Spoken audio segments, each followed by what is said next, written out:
नमस्कार, स्वागत है आप सभी का। आपके साथ मैं हूं सोनल दहिया। भारतीय सेना सीमा पर पाकिस्तान को लगातार करारा जवाब दे रही है। इसके बावजूद पाकिस्तान अपनी साजिशों से बाज नहीं आ रहा। हाल ही में पाकिस्तान की एक और नई साजिश का खुलासा जम्मू में हुआ है, जब बीएसएफ ने सांबा में 50 मीटर लंबी सुरंग पकड़ी है। माना जा रहा है कि पाकिस्तान घुसपैठ के लिए इसे इस्तेमाल करता था। इसी खुलासे पर देखिए हमारे जम्मू कश्मीर से संवाददाता अजय जांडियाल की एक्सक्लूसिव रिपोर्ट। हम पहुंचे इस वक्त अंतर्राष्ट्रीय सीमा पर पाकिस्तान की वो आतंकी सुरंग के पास जो पाकिस्तान ने घुसपैठ करवाने के लिए जो है बनाई थी, और मगर इसे एक बार फिर बीएसएफ ने नाकाम कर दिया है। ये वही टनल है जिसका मुखाना इस तरफ यानी कि सांबा के बैंगलाड़ इलाके में सामने आया। आपको बताऊं कि ये जिस जगह पे थी, इस जगह पे काफ़ी झाड़ियां थी, जंगल का इलाका था, और ये बड़े प्लान तरीके से कहीं ना कहीं से बनाया गया था। हम इसके अंदर भी जाएंगे और आपको बताने की कोशिश करेंगे कि किस तरीके से पाकिस्तान ने इस नापाक हरकत को यहां अंजाम दिया। ये यकीनन साफ है कि पाकिस्तान नहीं मानेगा कि पाकिस्तान का इसमें कोई हाथ है, मगर आपको बता दूं कि जिस तरीके से टनल बनाई गई है उससे साफ लगता है कि पाकिस्तान जो रेंजर है, पाकिस्तानी सेना है, उसकी मदद के बिना ये मुमकिन नहीं था। आप इस तरफ देखेंगे तो ये जो है एक पेड़ था, और पेड़ के ठीक साथ इस ज़मीन पर अगर आप देखें तो यहाँ ज़मीन के अंदर इसी तरह से सैंड बैग्स को लगाया गया था। ये सैंड बैग जो हैं पहले उनके कहीं ना कहीं काम आए थे इस चीज़ के लिए कि इन सैंड बैग से मिट्टी को टनल के अंदर, क्योंकि 170 मीटर अंदर यहाँ सांबा में है, तो ठीक उस तरफ पाकिस्तान में भी कुछ होगी। इसी तरफ से ये टनल जो है आई थी और सैंडबैग से मिट्टी बाहर निकाली जाती थी, मगर इस तरफ सैंडबैग का इस्तेमाल यहाँ पर सीढ़ियाँ बनाने, क्योंकि 30 मीटर नीचे थी, ये 30 फीट नीचे थी और 30 फीट नीचे से इसे ऊपर लाना था। नीचे अगर आप देखें तो यहाँ से दूर तक सामने दिखता है कि किस तरीके से इस टनल को जो है वो बनाया होगा। और इस 2 फीट चौड़ी और 2 फीट ऊंची ये टनल जो है, मैं आपको बताऊं, ये साफ यहाँ पर दिख रही है, जिसके ज़रिए जो है इस पूरी टनल को जो है यहाँ पर बनाया गया। ये अंदर तक आप देखेंगे तो ये पूरा का पूरा जो इलाका है, पूरा यहाँ पर कंस्ट्रक्शन जो बनाई गई इसको करने की पूरे तरीके से प्लान की गई, और अंदर तक ये साफ देखी जा सकती है।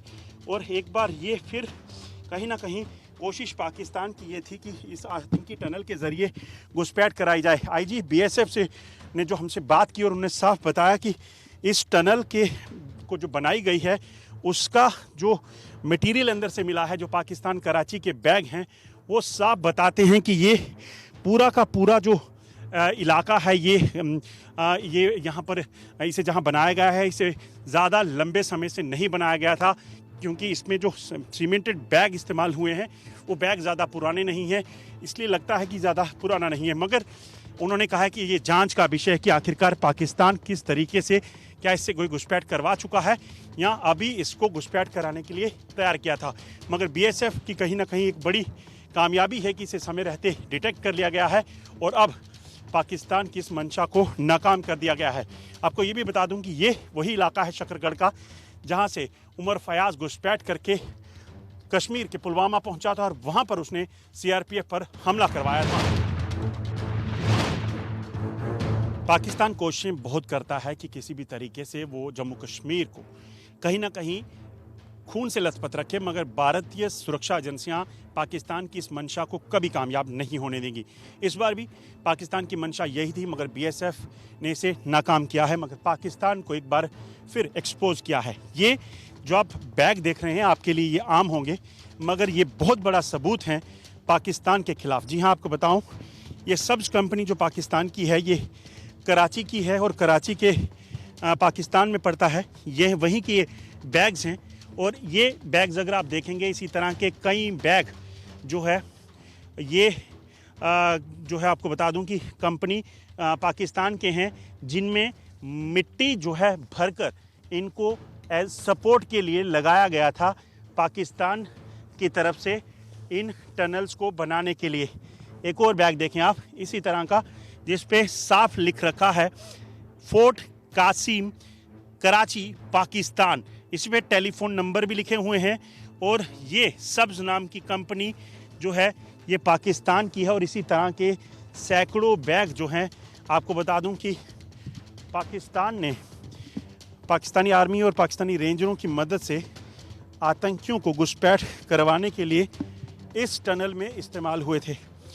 नीचे आप देखें तो ये सामने आप जो मुखाना देख रहे हैं, ये सांबा के बैंगलाड़ इलाके में बीएसएफ की पोस्ट के ठीक बगल में एक जंगल के भीतर जो है निकला है, जिसे ढूंढ निकाला है। मगर पाकिस्तान को लगा था कि शायद वो इस टनल के जरिए आतंकियों को घुसपैठ करवा लेगा, मगर ऐसा मुमकिन नहीं हो पाएगा, पाकिस्तान जितनी भी कोशिशें करे। ये 7वीं टनल है बीएसएफ ने जिसे डिटेक्ट किया है, और इस टनल के जरिए घुसपैठ की जो मंशा पाकिस्तान की थी, नापाक पाकिस्तान की हरकत थी, उसे नाकाम कर दिया है। और इस टनल की जो घुसपैठ करवाने के लिए जो बनाई गई थी, आपको बताऊं, जो 170 मीटर लगभग इलाका जो उस तरफ ठीक आप आगे अगर आप देखेंगे तो ये जो इलाका पड़ता है, इससे कम से कम 170 मीटर दूर जो एलओसी का जो अंतर्राष्ट्रीय सीमा का इलाका है आईबी का, बीएसएफ की चौकियों के आगे वहाँ पर पड़ती है, जिससे ये साफ हो जाता है कि लगभग 170 मीटर लंबी ये टनल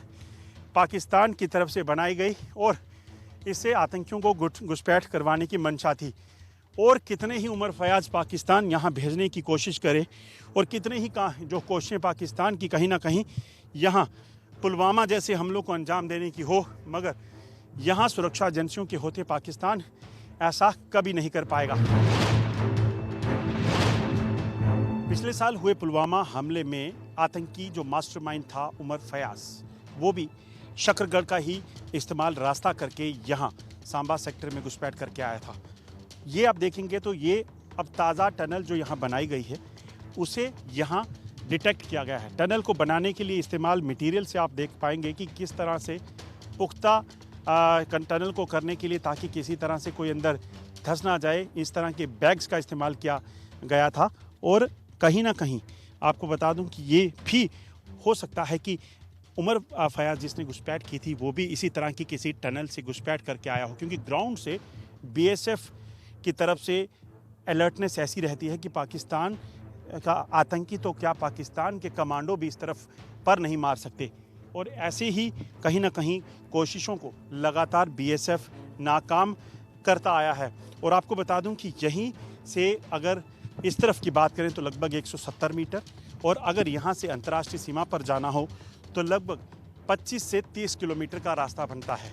यहाँ से यकीनन उमर फयाज घुसपैठ करके अगर गया है तो किसी टाउट, किसी ऐसो जो मदद के ज़रिए वो पहुंचा होगा पीछे अंतर्राष्ट्रीय जो जम्मू कश्मीर हाईवे है, और उसी के बाद वहां से ट्रक के ज़रिए वो पुलवामा पहुंचा था। हम आगे भी आपको बताएंगे कि किस तरीके से पाकिस्तान के ये आतंकी पाकिस्तानी सेना और पाकिस्तानी आईएसआई की मदद से यहाँ खून खराबा फैलाने के लिए पहुँचते हैं, और जिसे बीएसएफ ने अपना काम किया है। अब हम आपको लेकर जा रहे हैं उसी ग्राउंड जीरो के इलाके में जहां पाकिस्तान की तरफ से आतंकी टनल का निर्माण किया गया है। जी हां, आपको बताऊं कि बिल्कुल जीरो लाइन पर वो इलाका है। लगभग 170 मीटर की दूरी है जो अंतर्राष्ट्रीय सीमा का पिलर है, उससे ठीक अंदर तक घुसपैठ के लिए पाकिस्तान ने नापाक आतंकी टनल का निर्माण किया, जिससे पूरे तरीके से पाकिस्तान की जो सेना है, पाकिस्तानी रेंजर हैं, उनकी मदद से बनाया गया है। हम आपको वो इलाका भी बताएंगे, मगर आपको ये बताने की कोशिश करते हैं कि ग्राउंड जीरो पर हालात कैसे होते हैं। आप देखें तो ये बिल्कुल मैदानी इलाका है, मगर बीच बीच में ऐसा जंगल का इलाका है जहां से पाकिस्तान कहीं ना कहीं इस घुसपैठ करवाने की कोशिश कर सकता है, जिसे कामयाबी मिल सकती है। तारबंदी पर किसी तरह का भी कोई हरकत होती है तो यकीनन पाकिस्तान जो है कोशिश जब करता है तो बीएसएफ के जवान तुरंत उसे मार गिराते हैं, मगर ग्राउंड जीरो पर इस तरह के इलाकों में जब उसे नाकामी हासिल होती है तो पाकिस्तान ने अब इन इलाकों को कहीं ना कहीं जो है इन इलाकों से घुसपैठ ना करके या तो हथियारों की स्मगलिंग के लिए ड्रोन का इस्तेमाल करने का फैसला किया, या ज़मीन के अंदर सुरंग बनाकर। आपको ठीक पीछे अगर आप देखेंगे तो ये सामने यहाँ से 150 मीटर की दूरी पर पाकिस्तान है, और वहीं पाकिस्तानी रेंजर, पाकिस्तानी आतंकी रहते हैं, जहां से घुसपैठ करवाने की उनकी मंशा होती है, मगर उसे नाकाम कर दिया है। हम आपको ग्राउंड जीरो पर लेकर जा रहे हैं उस इलाके में जहां पर ये टनल है और टनल के अंदर से बताएंगे कि किस तरीके से पाकिस्तान की मंशा को बीएसएफ ने नाकाम किया है और पाकिस्तान की इस पूरे हरकत के लिए पाकिस्तान को एक बार फिर बेनकाब किया है। हम आपको परत दर परत बताएंगे कि किस तरीके से पुलवामा में आतंकी हमले के लिए उमर फयाज पाकिस्तान से ठीक सियालकोट पहुंचा और वहां के शकरगढ़ से सांबा अंतर्राष्ट्रीय सीमा के जरिए पहुंचा है पुलवामा आतंकी हमले को अंजाम देने के लिए। पीछे आप देख रहे हैं ये बीएसएफ की एक बीओपी है और इस तरफ अगर आप इलाका देखेंगे तो ये अंतर्राष्ट्रीय सीमा का इलाका है।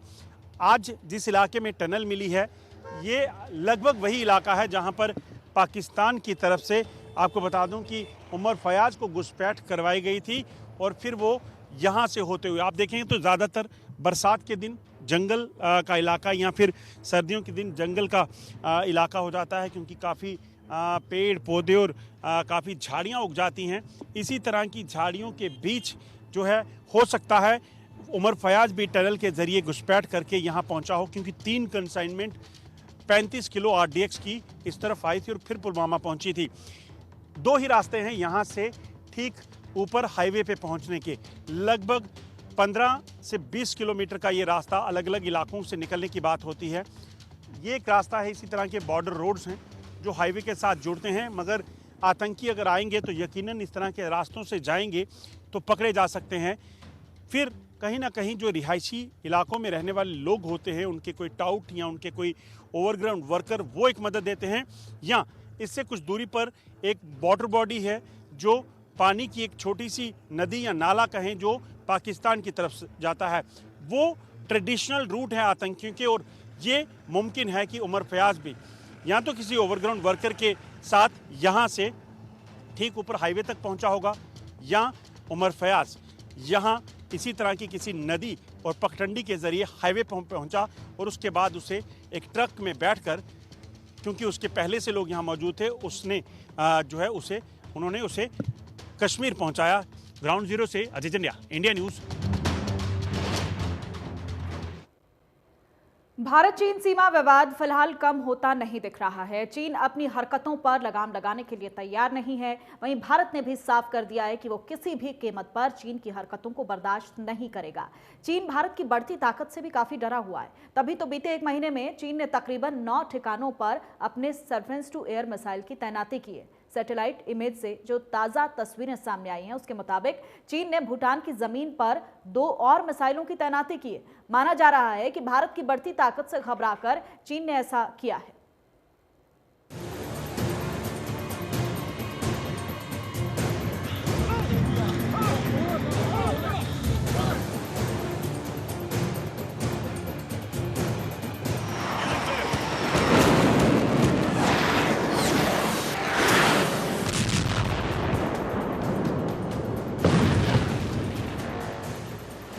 आसमान से एक बार फिर चालबाज चीन की दुस्साहस की तस्वीरें सामने आई हैं। आपके टीवी स्क्रीन पर यह तस्वीर चीन के LAC पर विवाद बढ़ाने वाले खतरनाक प्लान का पक्का प्रूफ है। लेकिन चीन शायद ये भूल रहा है कि ऐसा करने से वो अपनी बर्बादी का काउंटडाउन शुरू कर रहा है।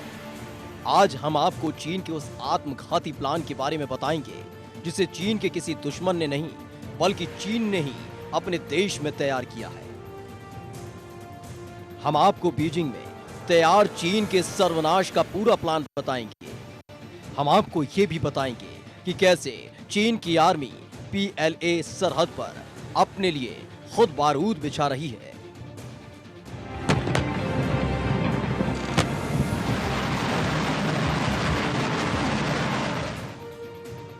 लेकिन उससे पहले चीन की नापाक हरकतों की गवाही उन 2 तारीखों को याद कीजिए जिसके बाद से ही दोनों देशों के बीच तनाव चरम पर। पहली तारीख जून 2017, जगह डोकला पास। डोकलाम चिकन नेक को लेकर भारत और चीन के बीच 73 दिनों तक विवाद चला था। भारत, चीन और भूटान की सीमा से लगा ये इलाका भूटान के हिस्से में आता है जिस पर चीन ने कब्जा किया हुआ है। इस पूरे विवाद में भूटान भारत के साथ खड़ा है। जून 2017 में भारतीय सैनिकों ने चीन के द्वारा अवैध रूप से बनाए जा रहे रोड को इसी इलाके में रोक दिया था। दूसरी तारीख 9 मई 2020, जगह नाकुला पास। नाकू ला या फिर कहें नाकू पास, जहां दोनों देशों के सैनिकों के बीच 9 मई को झड़प हुई थी। इस हिंसा में 4 भारतीय जवान और चीन के 5 सैनिक घायल हुए थे। मई में दोनों देशों के बीच विवाद शुरू हुआ था, जिसके बाद से दोनों देशों की सेना के बीच ये दूसरी हिंसक घटना थी।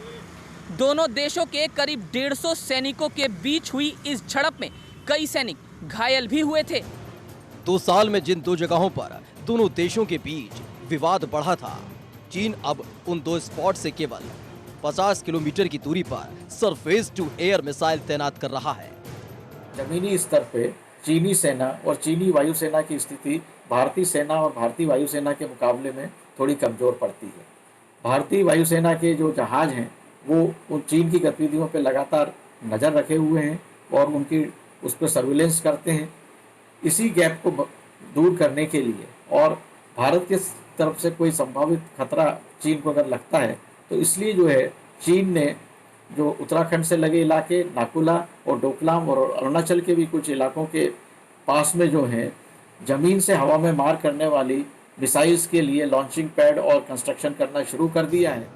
सैटेलाइट इमेज के मुताबिक भारत, भूटान और चीन की सीमा के ट्राई जंक्शन पर चीन अपने एयर डिफेंस सिस्टम को मजबूत करने में लगा है। दरअसल भारत की बढ़ती हवाई शक्ति से चीन इतना घबरा गया है कि बीते 1 महीने में चीन ने 9 ठिकानों पर सरफेस टू एयर मिसाइल तैनात किया है।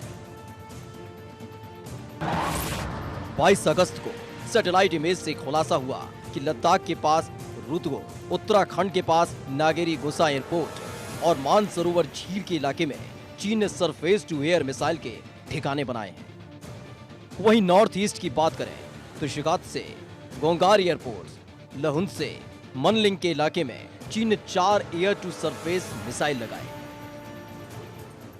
चालबाज चीन भारत के हाथों चौतरफा घिरने के बाद ऐसी हरकतें कर रहा है जिस तरह से चीन ने विवादित जगह के पास अब एंटी डिफेंस सिस्टम मिसाइलें तैनात की हैं, उससे चीन की नीयत एक बार फिर सबके सामने है। चाइना की मंशा दोहरी है, चाइना की मंशा धोखे वाली है।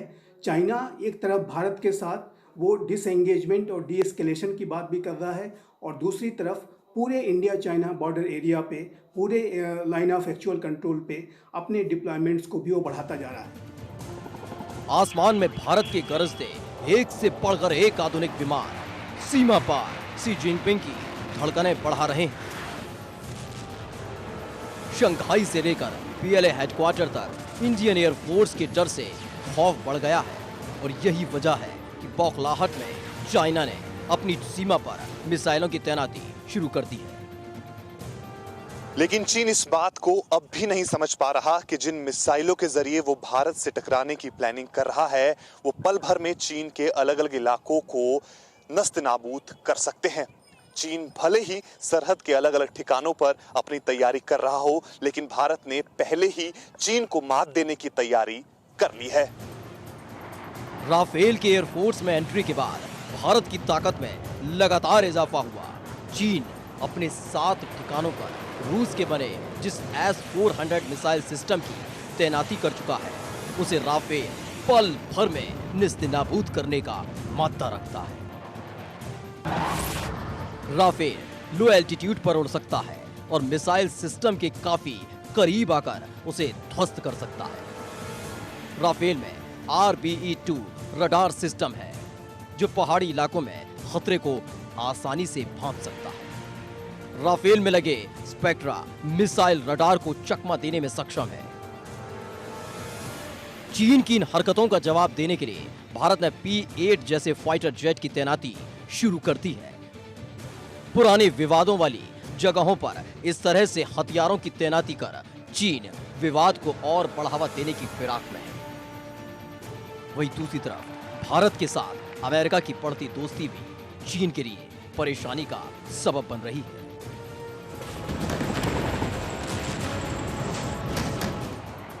Bureau report, India news. और हमारी खास पेशकश लगातार जारी है। फिलहाल नजर सुर्खियों पर डालेंगे। प्रस्तुत करता है हेम पुष्पा।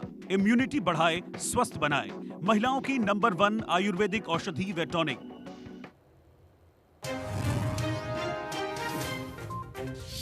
12 दिन के बाद एम्स से डिस्चार्ज हुए गृह मंत्री अमित शाह हल्के बुखार की शिकायत के बाद करवाया गया था भर्ती। कोरोना को पहले ही दे चुके हैं मात।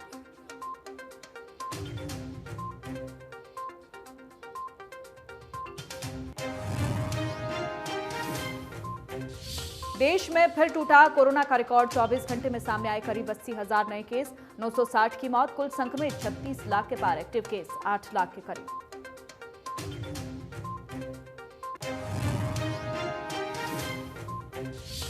हरियाणा में एक दिन में करीब 1300 मरीजों की पुष्टि। 63,000 से ज्यादा हो चुके हैं संक्रमित, 11,000 एक्टिव केस।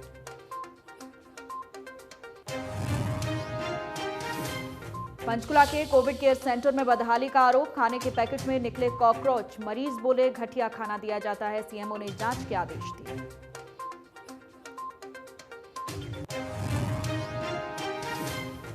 शहरी इलाकों में आज से फिर शुरू हुई रजिस्ट्री। नए सॉफ्टवेयर पर करना होगा ऑनलाइन आवेदन। संबंधित विभाग से एनओसी मिलने के बाद होगी रजिस्ट्री।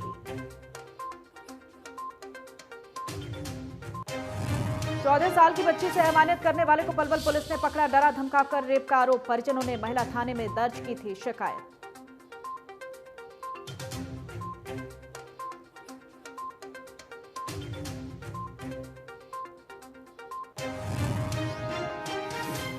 और अब देखिए राज्य की 25 बड़ी खबरें मेरी सहयोगी जया मिश्रा के साथ।